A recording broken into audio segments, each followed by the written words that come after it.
Bojujeme už roky, stále poukazujeme na to, aké sú problémy v školstve a stále nás tí mocní nepočúvajú. Nikdy nebude vhodný čas pre nich, ale pre nás je, myslím, teraz práve ten najvhodnejší čas, pretože radoví učitelia z dola sa dali dokopy, čo sa asi nikdy nestalo v histórii školstva, bez ohľadu na to, v akej sú organizácii sme sa zorganizovali a začali sme naozaj ostro protestovať, pretože je za čo.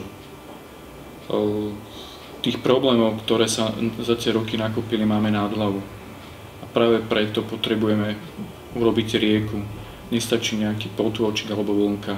Potrebujeme sa všetci spojiť a urobiť takú rieku, ktorá odplaví konečne raz a navždy tie nahromaždené problémy. Preto vás všetkých vyzývam, kolegovia, aby ste sa pridali, aby sme sa spojili a urobili takú rieku, ktorá tým mocným už nedovolí nás ignorovať a ktorá urobí naozaj prielom v školstve a našej budúcnosti. Pomôže len štrajk.